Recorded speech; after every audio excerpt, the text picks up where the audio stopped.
మాజీ మంత్రిగా వ్యవహరించినటువంటి సాకే శైలజానాథ్ గారు ఈరోజు ప్రత్యేకించి ఈ కార్యక్రమానికి రావడం జరిగింది.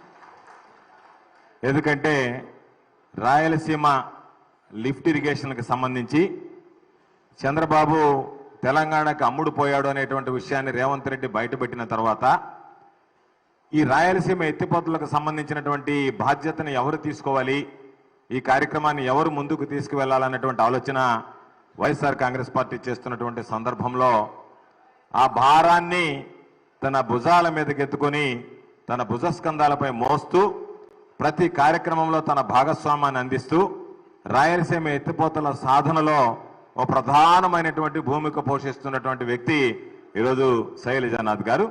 కాబట్టి ఆయన విచ్చేసినటువంటి సందర్భంగా ఆయనకి హృదయపూర్వకమైనటువంటి స్వాగతం నెల్లూరు జిల్లా రైతుల పక్షాన పలుకుతున్నాం.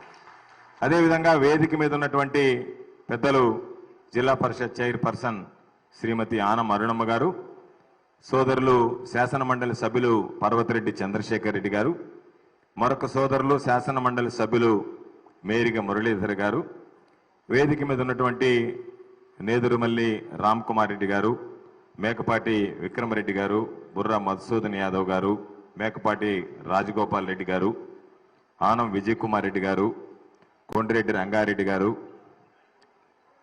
పరిశీలకులుగా ఉన్నటువంటి కల్పలత గారు, కోటేశ్వరరెడ్డి గారు, రాష్ట్ర రైతుకు సంబంధించినటువంటి జాయింట్ సెక్రటరీగా ఉన్నటువంటి వెంకటరమణారెడ్డి గారు, జిల్లా రైతు సంఘం అధ్యక్షుడిగా ఉన్నటువంటి శివుని నరసింహారెడ్డి గారు, పరిశీలకులుగా వ్యవహరిస్తున్నటువంటి రాష్ట్ర సెక్రటరీ హోదాలో ఉన్నటువంటి చిలకూరు సుధీర్ రెడ్డి గారు, అనుబంధ సంఘాల అధ్యక్షులుగా ఉన్నటువంటి జయకుమార్ రెడ్డి గారు, జిల్లా మాజీ కోఆపరేటివ్ మార్కెటింగ్ సొసైటీ అధ్యక్షులు వీరి చలపతిరావు గారు, ఆఫ్కాబ్ మాజీ అధ్యక్షులు కొండూరు అనిల్ బాబు గారు, జయకుమార్ రెడ్డి గారు, మావులూరు శ్రీనివాసరెడ్డి గారు, రాష్ట్ర సెక్రటరీగా నియోజకవర్గ పరిశీలకుడుగా ఉన్నటువంటి బిరుదువోలు శ్రీకాంత్ రెడ్డి గారు, ఈ కార్యక్రమాన్ని దగ్గర ఉండి పర్యవేక్షిస్తున్నటువంటి కేంద్ర కార్యాలయం నుంచి వచ్చినటువంటి సోదరుడు మంజునాథ్ గారు, విద్యార్థి విభాగం అధ్యక్షులు ఆర్షిత్ కుమార్ రెడ్డి గారు, అదేవిధంగా మైనారిటీ అధ్యక్షులు సిద్దిక్ బాయ్ గారు, ఎస్టీ సెల్ అధ్యక్షులు జిల్లా వైఎస్ఆర్ కాంగ్రెస్ పార్టీ విభాగం చంద్రశేఖర్ గారు, భాస్కర్ గౌడ్ గారు, మర్చిపోయామా,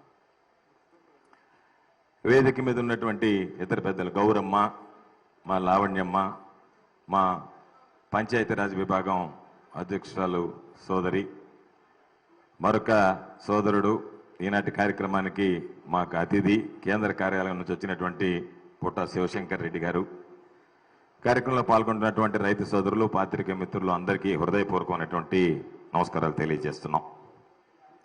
అయితే ఈరోజు రాయలసీమ ఎత్తిపోతల వల్ల అన్ని జిల్లాలతో పాటు ప్రధానంగా నెల్లూరు జిల్లా రైతాంగానికి తీవ్రమైనటువంటి అవసరాలు ఉన్నాయి.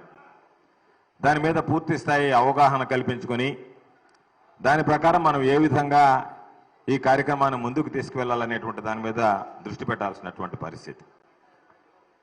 ప్రపంచంలో రైతు ఈరోజు ఉన్నటువంటి పరిస్థితుల్లో ఏదో ఒక విధంగా కూటమి ప్రభుత్వం వచ్చిన తర్వాత బ్లాక్ మార్కెట్లో యూరియా అమ్ముతున్నా, కొనుగోలు చేస్తున్నాడు, ఏదో ఒక విధంగా మిగతా వనరులన్నీ సమకూర్చుకోగలుగుతున్నాడు. కానీ రెండు ప్రధానమైనటువంటివి అవసరపడతాయి. ఒకటి పండించుకోవడానికి సాగునీరు, పండించుకున్నటువంటి పంటకి గిట్టుబాటు ధర అనేటువంటి రెండు ప్రధానమైనటువంటి అంశాల మీదనే వ్యవసాయం ఆధారపడేటువంటి పరిస్థితి ఉంది. అటువంటి పరిస్థితుల్లో ఈరోజు సాగునీటికి సంబంధించి ఏదైనా సరే వ్యవసాయానికి మూలం సాగునీరు. కాబట్టి ఆ సాగునీరుకి సంబంధించి సాగునీరు అవసరాన్ని గురించి మనం మాట్లాడుకోవాల్సినటువంటి పరిస్థితి ఉంది. సాగునీటి వ్యవహారంలో మనకు జరిగినటువంటి అన్యాయాన్ని గురించి కూడా మనం మాట్లాడుకోవాల్సినటువంటి పరిస్థితి ఉంది. కాబట్టి ఈరోజు ఇంతమంది మనం అందరం కలిసి కూర్చుని దీన్ని సమీక్షించుకుని రాబోయేటువంటి రోజుల్లో రాయలసీమ లిఫ్ట్ ఏ విధంగా సాధించాలనేటువంటి దాని మీద మీ అందరి అమూల్యమైనటువంటి సూచనలు, సలహాలు తీసుకుని ముందుకు వెళ్లాల్సినటువంటి అవసరం ఉంది. కాబట్టి ఈరోజు ఈ కార్యక్రమానికి సంబంధించి మనం ఏర్పాటు చేసుకోవడం జరిగింది. అయితే ఈరోజు నెల్లూరు జిల్లాకు సంబంధించి రాష్ట్ర విభజన జరిగిన తర్వాత ఉమ్మడి జలాశయం శ్రీశైలం తర్వాత అతిపెద్ద జలాశయాలు ఉన్నటువంటి జిల్లా మన నెల్లూరు జిల్లా. సోమశల జలాశయంలో 78 టీఎంసీలు, కండలేరు జలాశయంలో 68 టీఎంసీలు, దాదాపుగా 146 టీఎంసీలు ఈరోజు సామర్థ్యం కలిగినటువంటి 2 రిజర్వాయర్లు ఉన్నటువంటి జిల్లా నెల్లూరు జిల్లా. కాబట్టే జగన్మోహన్ రెడ్డి గారు ముఖ్యమంత్రిగా ఉన్నటువంటి సమయంలో ఏ విధంగా ఉమ్మడి జలాశయంగా ఉన్నటువంటి శ్రీశైలంలో ఇబ్బందులు వస్తాయో అదేవిధంగా కండలేరు జలాశయాన్ని కూడా నెల్లూరు జిల్లా నుంచి తిరుపతి జిల్లాకి తీసుకువెళ్తే ఇబ్బందులు వస్తాయని చెప్పిన మీదట రాపూరు మండలాన్ని, కండలేరు నియోజకవర్గం ఉన్నటువంటి కండలేరు రిజర్వాయర్ ఉన్నటువంటి భాగాన్ని అర్థం చేసుకుని నెల్లూరు జిల్లాలోనే కొనసాగించినటువంటి ఘనత మన జగన్మోహన్ రెడ్డి గారిది అని చెప్పి సందర్భంగా మీ అందరికీ ఒక్కసారి గుర్తు చేస్తున్నాను. కాబట్టి అటువంటి పరిస్థితుల్లో ఈరోజు మనం ఒక్కసారి మాట్లాడితే చాలా మంది మాట్లాడుతున్నారు. ఎందుకంటే ఏ రోజైతే రాయలసీమ లిఫ్ట్ల గురించి మనం మాట్లాడడం ప్రారంభించామో ఆ రోజు నుంచే చంద్రబాబుకి ఇది సమస్యగా పరిణమించింది. ఆ రోజు నుంచే చంద్రబాబు రకరకాలైనటువంటి మాటలు మాట్లాడడం ప్రారంభించాడు. ఈరోజు మనం అందరం ఆలోచన చేసుకోవాల్సింది, రాయలసీమ లిఫ్ట్ అనేటువంటిది ఎందువల్ల జగన్మోహన్ రెడ్డి గారు తీసుకొచ్చారనేటువంటిది కూడా ప్రధానంగా మనం మాట్లాడుకోవాల్సినటువంటి అవసరం ఉంది. ఈరోజు కృష్ణా నదికి సంబంధించినటువంటి జలాల పంపిణీ మనం చాలా మంది మాట్లాడుతుంటారు. Bachawat award, Bachawat award, Bachawat tribunal అని చెప్పి 1969లో బచావత్ అనేటువంటి వ్యక్తిని ట్రిబ్యునల్గా నియమించి దేశ చరిత్రలోనే కృష్ణా జలాలను ఏ విధంగా పంపిణీ చేయాలనేటువంటి దాని మీద ఆయన్ని నివేదిక కోరడం జరిగింది. దాని ప్రకారం ఆయన ఒక నివేదికనిచ్చి ఏ విధంగా కృష్ణా జలాలు ఇవ్వాలి, దానికి సంబంధించి సాగునీటికి చెన్నైకి ఇవ్వాలి అనేటువంటి దాని మీద 1976లో ఒక ఒప్పందం కుదిర్చిన తర్వాత 1977లో దాని మీద ఒక నిర్ణయం తీసుకొని ఆ తర్వాత దాన్ని ప్రారంభించారు. రామారావు గారు వచ్చిన తర్వాత దానికి 1983లో తెలుగు గంగా అని చెప్పి నామకరణం చేయడం జరిగింది. దానివల్ల కండలేరు జలాశయం ఏర్పడింది. చంద్రబాబు నాయుడు ముఖ్యమంత్రిగా ఉన్నటువంటి సమయంలో ఏ రోజు కూడా సోమశల జలాశయానికి సంబంధించి 36 టీఎంసీలు మించి పెట్టినటువంటి సందర్భాలు లేవు. చంద్రబాబు 36 టీఎంసీలు పెడితే అంతకు మించి పెట్టలేకపోతే దానికి సంబంధించి రాజశేఖర రెడ్డి గారు మహానేత ముఖ్యమంత్రి అయిన తర్వాత పొరుగు జిల్లా ఉన్నటువంటి కడపలో ఆ గ్రామాలను తరలిస్తే, ఆ మునక ప్రాంతాలను తరలిస్తే తప్ప సమగ్ర సమస్యలను సాధించలేమనేటువంటి లక్ష్యంతో తన సొంత జిల్లా అయి మనకు పొరుగు జిల్లా అయినా సరే నెల్లూరు జిల్లా రైతాంగ అవసరాలను మనం పరిరక్షించాలి అంటే పూర్తి స్థాయిలో అక్కడ ఉన్నటువంటి వాళ్ళందరినీ కూడా తరలించాలనేటువంటి ఆలోచన చేసి తరలించి 78 టీఎంసీల సామర్థ్యం కలిగినటువంటి సోమశల జలాశయంలో మొట్టమొదటిగా 72 టీఎంసీలు నీరు నిల్వ ఉంచినటువంటి ఘనత స్వర్గీయ రాజశేఖర రెడ్డి గారిదే అని చెప్పి సందర్భంగా మీ అందరికీ గుర్తు చేస్తున్నాను. అక్కడి నుంచి మనం కండలేరు జలాశయానికి తరలించాం. కండలేరు జలాశయంలో ఆ రోజు రికార్డు స్థాయిలో 63 టీఎంసీలు నీరు నిలువ ఉంచుకోగలిగాం. దానివల్ల ఆయన సస్యశ్యామలంగా ఈరోజు ఆ రోజు నుంచి ఈ రోజు వరకు కూడా, ఈ రోజు పాపం మేము 2వ పంటగా నీళ్లు ఇచ్చాము అని చెప్పి మొన్న పాపం ఐఏబీ మీటింగ్ లో చంకలు గుద్దుకొని మాట్లాడిపోయారు అందరూ. ఈరోజు మీరు చెప్పాల్సింది, అయ్యా 2వ పంటకి నీళ్లు ఇవ్వగలిగాము అంటే అది రాజశేఖర రెడ్డి గారి పుణ్యం అని చెప్పి ఆ పార్టీ ఈ పార్టీ అని కాకుండా ఏ పార్టీ అయినా సరే చెప్పాల్సినటువంటి పరిస్థితి. అటువంటిది ఆ రోజు సోమశల జలాశయానికి వచ్చేటువంటి నీళ్లు మనకు సంఘం నెల్లూరు బ్యారేజీలకే సరిపోతాయి కాబట్టి కండలేరుకి ఇవ్వలేమేమోనని ఒక 12,000 క్యూసెక్కుల వరద కాలువ పెట్టుకున్నాము ఆ రోజు సోమశల నుంచి కండలేరు, సోమశల ఫ్లో కెనాల్ అని చెప్పి. ఆ తర్వాత జగన్మోహన్ రెడ్డి గారు వచ్చారు. జగన్మోహన్ రెడ్డి గారు వచ్చిన తర్వాత ఇవి సరిపోవనేటువంటి ఉద్దేశంతో దాన్ని 24,000 క్యూసెక్కులకు పెంచడం, పనులు ప్రారంభించడం జరిగింది. కోవిడ్ నేపథ్యంలో కాస్త జాప్యం జరిగింది. ఈ రోజు చూస్తే ఎక్కడ వేసిన గొంగళి అక్కడే ఉన్నటువంటి విధంగా తయారైంది. కాబట్టి ఈరోజు మనం ఏదైనా సాధించాము అంటే అది కేవలం రాజశేఖర రెడ్డి గారు, జగన్మోహన్ రెడ్డి గారి హయాంలో జరిగింది తప్ప మరెవరి హయాంలో కూడా జరిగినటువంటి పరిస్థితి లేదు. చంద్రబాబు నాయుడు వచ్చాడు 2014లో ముఖ్యమంత్రి అయిన తర్వాత రాజశేఖర రెడ్డి గారు ప్రారంభించినటువంటి సంఘం నెల్లూరు బ్యారేజ్ చూడడానికి వచ్చాడు.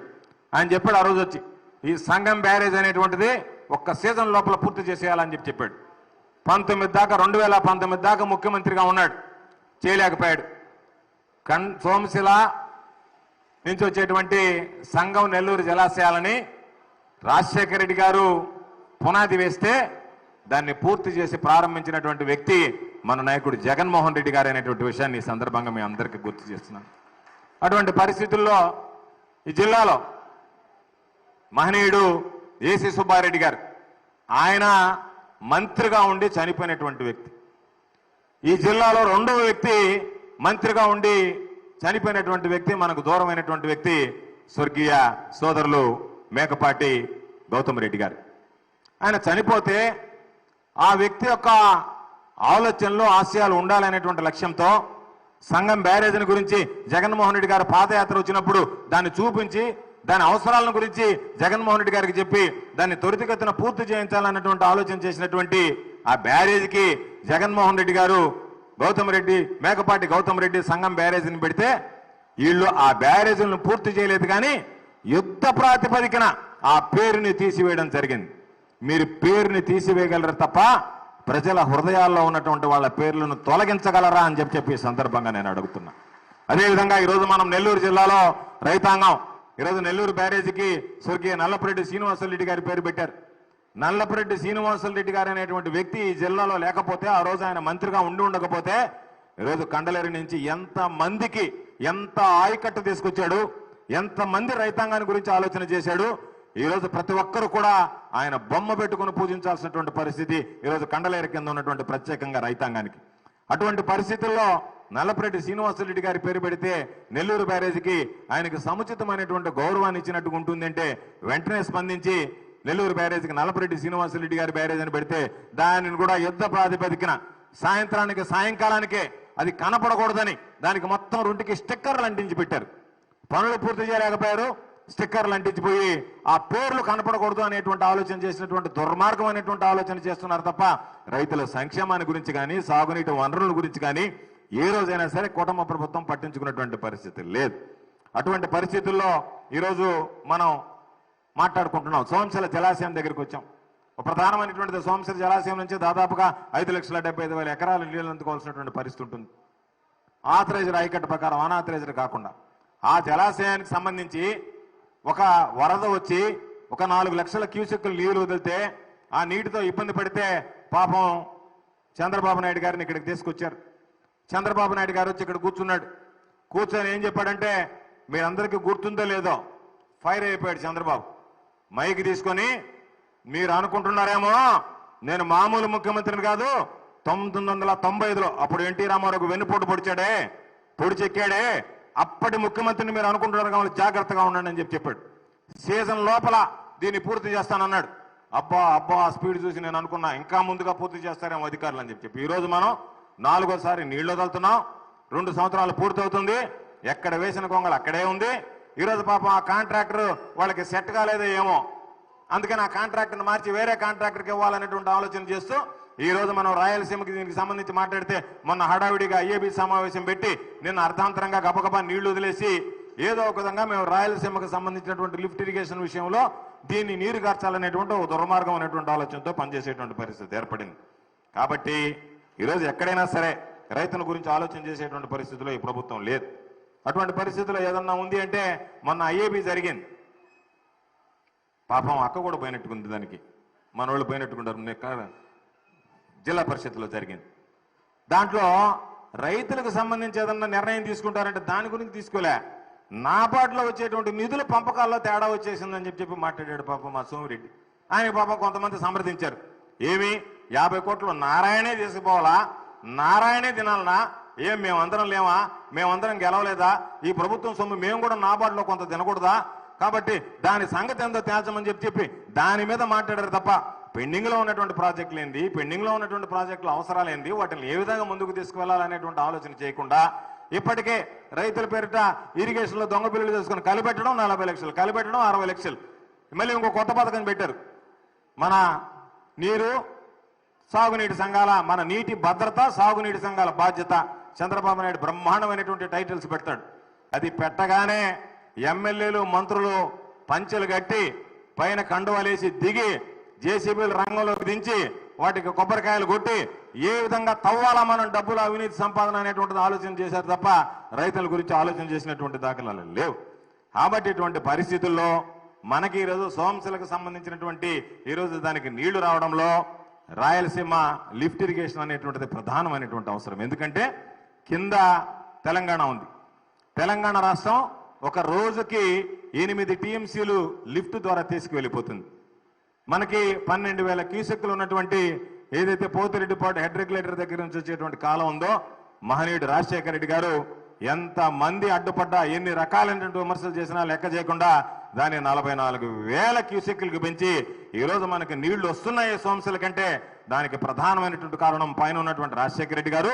అందుకే ఏ రోజు పొలాల దగ్గర రైతులు పండించుకున్నటువంటి పంట దగ్గరికి వెళ్ళి మాట్లాడినా రైతులు మాట్లాడేటువంటి మాట ప్రతి గింజ మీద రాజశేఖర రెడ్డి గారు నవ్వును చూస్తామయ్యా, చిరునవ్వును మేము అనేటువంటి మాట రైతాంగం మాట్లాడుతుందంటేనే దాని ఆలోచన విధానం ఏ విధంగా ఉందనేటువంటిది మనం అర్థం చేసుకోవచ్చు. సోదరులు కావలి మాజీ శాసనసభ్యులు రామిరెడ్డి ప్రతాప్ కుమార్ రెడ్డి గారిని వేదిక మీదకి రావాల్సిందిగా కోరుతున్నాం.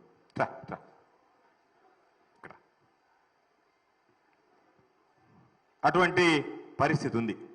కాబట్టి అటువంటి నేపథ్యంలో జగన్మోహన్ రెడ్డి గారు ఆలోచన చేసి 8 టీఎంసీల నీళ్లు ఈరోజు తెలంగాణ అన్యాయంగా తీసుకెళ్లిపోతుంది.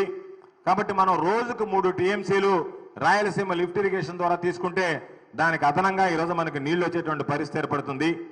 840 అడుగులకు పైన వస్తే తప్ప ఈరోజు మనకి పోతిరెడ్డిపాడు హెడ్ రెగ్యులేటర్ దగ్గర నుంచి నీళ్లు వచ్చేటువంటి పరిస్థితి ఉండదు. కాబట్టి 880 అడుగులకు వస్తేనే పూర్తి సామర్థ్యంలో మనకున్నటువంటి 40,000 క్యూసెక్లను మనం ఈరోజు అక్కడికి సంబంధించినటువంటివి పారించుకునేటువంటి పరిస్థితి ఏర్పడుతుంది. వాటికి సంబంధించి తెలుగు గంగ ద్వారా కొంత వెళ్ళిపోతుంది. ఎస్ఆర్బీసీకి శ్రీశైలం మెయిన్ కెనాల్ నుంచి రైట్ మెయిన్ కెనాల్ నుంచి కొంత వెళ్ళిపోతుంది. దాంతోపాటు ఈరోజు జేఎన్ఎస్ఎస్కి కొంత వెళ్ళిపోతుంది. దాని దగ్గర ఉన్నటువంటి మధ్యలో ఎప్పుడన్నా కాలువల మీద భారం పడి నీళ్లు వచ్చినప్పుడు ఎస్కేప్ వెంట ద్వారా నిప్పులు వాగులు వేసి దాని దగ్గర నుంచి మనం సోమశిలకి నీళ్లు తెచ్చుకునేటువంటి అవకాశం ఏర్పడింది. ఈరోజు దానికి సంబంధించి ఒక్కసారి మనం చూస్తే మనకున్నటువంటి నీటి వనరుల ప్రకారం ఈరోజు మనకు వరద వచ్చినప్పుడు మాత్రమే సోమశిల నిండుతుంది. వరద లేకపోతే అప్పుడు ఆలోచన చేస్తే ఈరోజు ఉన్నటువంటి ప్రధానమైనటువంటి వాటిల్లో తెలుగంగ దగ్గర నుంచి తీసుకుందామా అంటే తెలుగంగ దగ్గర నుంచి వేలుగోడు పోవాలి, SR1 SR2 రిజర్వాయర్లకు రావాలి, ఆ తర్వాత అక్కడ నుంచి బ్రహ్మసాగర్కి రావాలి, ఆ తర్వాత మనకు వచ్చేటువంటి అవకాశం ఉంటుంది పెన్నా నదిలో కలిపి. కాబట్టి వీళ్ళ అవసరాలన్నీ తీర్చుకుంటే తప్ప మనకు వచ్చేటువంటి పరిస్థితి లేదు. ఈరోజు పెన్నా నదికి సంబంధించి 98 టీఎంసీలు నీటి వాడుకునే దానికి మనకు అవకాశం ఉన్నా దానికి సంబంధించి అప్పర్ పెన్నార్ వచ్చింది, మిడ్ పెన్నార్ వచ్చింది, దానితో పాటు పెన్నార్ అహోబిలం పెన్నార్ వచ్చింది. వీటన్నిటితో పాటు గండికోట మైలవరం అన్ని దాటితే తప్ప ఈరోజు మనం నీళ్లు అందుకోలేనటువంటి పరిస్థితిలో ఉన్నాం. అదేవిధంగా ఎస్ఆర్బీసీ ద్వారా తీసుకుందాము అంటే అవుకు రిజర్వాయర్కి పోయి అవుకు దగ్గర నుంచి మనం గోర్కొల్కి పోయిన తర్వాత ఆ పెన్నా నదిలో గండికోట దగ్గర కలిసేటువంటి పరిస్థితి ఏర్పడింది. కాబట్టి మనకు ఉన్నటువంటి ఏకైక ఆధారం అన్ని వరల ద్వారా తీసుకున్నా ఈరోజు మనం ఒక 15 టీఎంసీని కండలేరు జలాశయం ఇచ్చి అక్కడి నుంచి పూండి రిజర్వాయర్ ద్వారా తెలుగంగకి తరలించాలన్నా మన అవసరాలు సరిపడాలన్నా ఎక్కడ కూడా సరైనటువంటి సాగునీరు అందుకోలేనటువంటి పరిస్థితిలో ఉన్నాం. అటువంటి పరిస్థితుల్లో జగన్మోహన్ రెడ్డి గారు చెప్పినట్టుగా మనకి లెవెల్ పడిపోయితే 840 అడుగులు లెవెల్ పడిపోతే చుక్క నీరు వచ్చేటువంటి పరిస్థితి ఉండదు. కాబట్టి ఇదంతా వృధా అయిపోయేటువంటి పరిస్థితి ఉంటుంది. చాలా సందర్భాలు చూసాం, మీరు అందరూ చూశారు, మనం అందరం చూసాం.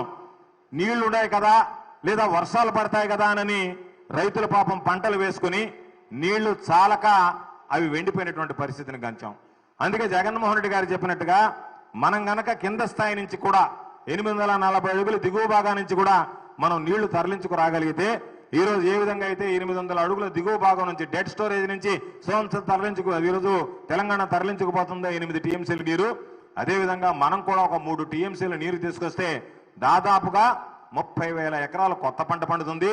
చివరి ఆయకట్టుకైతే 2 లక్షల ఎకరాలు కూడా 3-4 తడుల్లో ఎండిపోయేటువంటి పంటని ధైర్యంగా మనం పండించుకునేటువంటి పరిస్థితి ఏర్పడుతుంది. కాబట్టి జగన్మోహన్ రెడ్డి గారు చెప్పినట్టుగా ఇది రైతాంగానికి ఇన్సూరెన్స్ లాంటిది అనేటువంటిది ఈ సందర్భంగా స్పష్టంగా మనం చెప్పుకోవాల్సినటువంటి అవసరం ఉంది. కాబట్టి అటువంటి పరిస్థితుల్లో ఈరోజు ఎక్కడ మనకి చూస్తే పెన్నాకి సంబంధించినటువంటి ఇబ్బందులు ఉన్నాయి.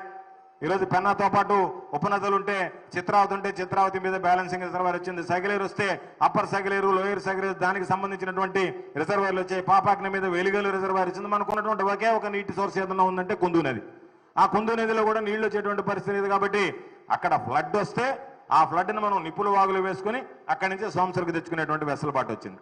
వరద లేకపోతే సముద్రంలోకి పోయేటువంటి నీటిని మనం తరలించి ఈరోజు జలాశయం పెద్దదిగా ఉంది కాబట్టి దానిలో నిలువ చేసుకుని మనం వాడుకోగలుగుతున్నాం తప్ప ఏదైనా వరద రాకుండా కనుక మనం ఆధారపడి వేయాలి అంటే పంటలు వేసుకునేటువంటి పరిస్థితి ఉండదు. కాబట్టి అందరికన్నా కూడా అతి ముఖ్యమైనటువంటిది, అతి ప్రాధాన్యత నెల్లూరు జిల్లాకు అనేటువంటి విషయాన్ని నెల్లూరు జిల్లా రైతాంగం గుర్తుపెట్టుకోవాలి. అందుకే ఈ మధ్య మేమందరం వెళ్ళినప్పుడు, నేను సోదరులు శైలజానాథ్ గారు వెళ్ళినప్పుడు అక్కడ నంద్యాల సమావేశంలో కొంతమంది రైతులు మాట్లాడారు. అయ్యా మీకేముంది, మీరు నేరుగా ఇప్పుడు మాకైతే ఎన్ని రిజర్వాయర్లు తిరిగి రావాల్సినటువంటి పరిస్థితి ఉంది. నంద్యాలకు సంబంధించి రావాలంటే వెలుగోడు దగ్గర నుంచి బ్రహ్మసాగర్ ఈ విధంగా మాకు అన్ని రిజర్వాయర్లు తిరగాల. మీకు నేరుగా అక్కడ నిపుల వాగులు వేసుకుని అక్కడి నుంచి సంస్థలకు తెలియటువంటి అవకాశం ఉంది.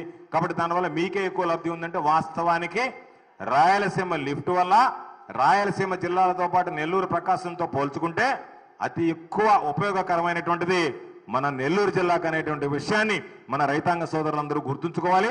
దాని ప్రకారం మనం అందరం కూడా దీన్ని సాధించడానికి ఉద్యమించాల్సినటువంటి అవసరం ఉంది అని చెప్పి నేను ఈ సందర్భంగా మీ అందరికీ మనవి చేస్తున్నాను.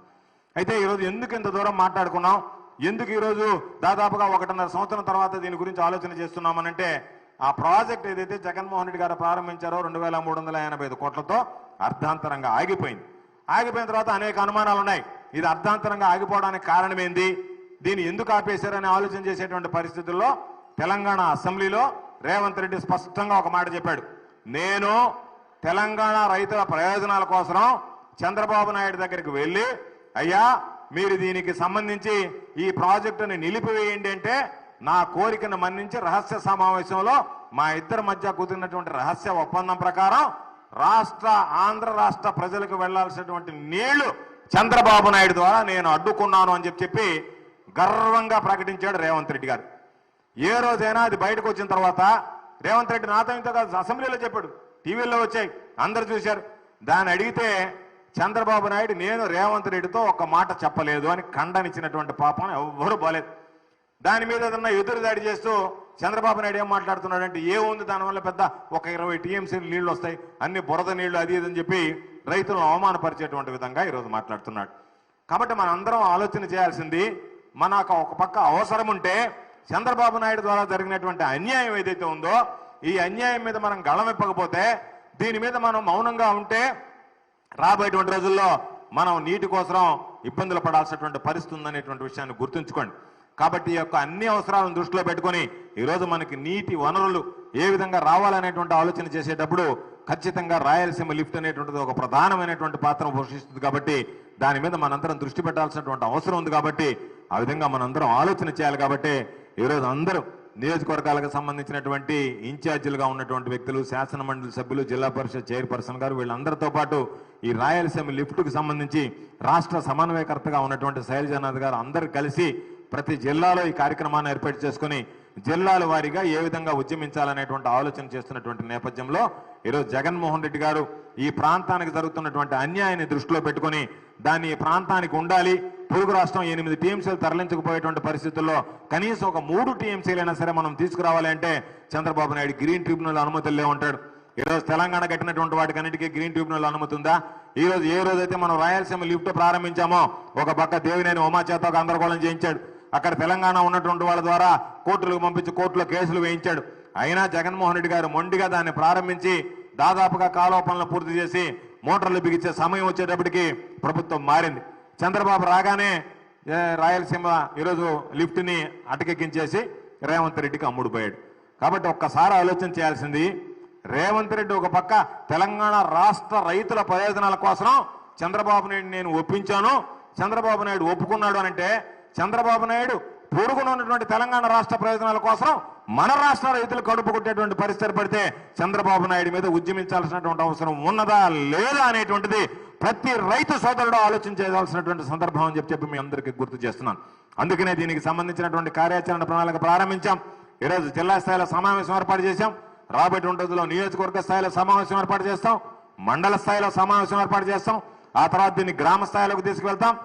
ఏ విధంగా అయితే జగన్మోహన్ రెడ్డి గారు తీసుకొచ్చినటువంటి 17 మెడికల్ కాలేజీల్లో చంద్రబాబు 10 మెడికల్ కాలేజీలు అమ్మాలి అనుకుంటే బహుశా ఈ దేశంలోనే ఎవరూ చేయనటువంటి విధంగా 1 కోటి సంతకాల సేకరణ చేసి చూపించినటువంటి రాష్ట్రం ఆంధ్ర రాష్ట్రం, మన జిల్లా నెల్లూరు జిల్లా అందులో ప్రధానమైనటువంటిది అనేటువంటి విషయాన్ని మీ అందరికీ గుర్తు చేస్తూ జగన్మోహన్ రెడ్డి గారు తెచ్చినటువంటి 17 మెడికల్ కాలేజీలు కూడా మనం ఈరోజు చంద్రబాబు 10 అమ్మేశాడన్న దాకా ఎవరు గుర్తించలే. అదేవిధంగా ఈరోజు రాయలసీమ లిఫ్ట్ ఇరిగేషన్కి సంబంధించి రైతులకు ఎంత ఉపయోగాలు ఉన్నాయనేటువంటిది ఈరోజు చంద్రబాబు రేవంత్ రెడ్డికి అమ్ముడుపోయిన దాకా ఎవరు గమనించేటువంటి పరిస్థితి లేదు. కాబట్టి ఏ విధంగా అయితే మనం 1 కోటి సంతకాల సేకరణ ఉద్యమాన్ని ప్రారంభించామో, ఏ విధంగా దాన్ని ముందుకు తీసుకువెళ్ళామో అదే స్ఫూర్తితో అదే ధ్యేయంతో ఈ కార్యక్రమాన్ని కూడా ముందుకు తీసుకువెళ్లాల్సినటువంటి అవసరం ఉందని చెప్పి నేను అభిప్రాయపడుతూ, ఏది ఏమైనా దీనిలో అందరితో పాటు విద్యార్థులను కూడా ఈరోజు భాగస్వామ్యం చేశాం. ఎందుకంటే ఏదైనా సరే యువతతోనే సాధ్యమవుతుంది. కారణం ఏంటంటే నిన్నే మనం చూసాం ఎన్నికలు, విజయన్ వెంట ఎవరున్నారు అంటే ప్రధానంగా విద్యార్థులు యువత అనేటువంటి వెంట ఉన్నారు కాబట్టే ఈరోజు అక్కడ విజయం సాధించగలిగాడు. ఏ కార్యక్రమంలో అయినా సరే విద్యార్థులు యువత భాగస్వామ్యం ఉంటే ముందుకు తీసుకువెళ్ళేటువంటి అవకాశం ఉంటుంది. ఈరోజు ఆ విద్యార్థులు యువత అనేటువంటి వాళ్ళు బహుశా ఈ దేశంలో ఉన్నటువంటి ఏ రాజకీయ నాయకుడిని ప్రేమించినటువంటి విధంగా మన నాయకుడు జగన్మోహన్ రెడ్డి గారిని ఈరోజు వాళ్ళు ఇష్టపడేటువంటి పరిస్థితి ఉంది. కాబట్టి వాళ్ళందరినీ కూడా దీనిలో భాగస్వామ్యం చేసి వాళ్ళ ద్వారా మరింతగా ప్రజల్లోకి తీసుకువెళ్లి దీన్ని అవసరమైతే ఉద్యమ రూపంగా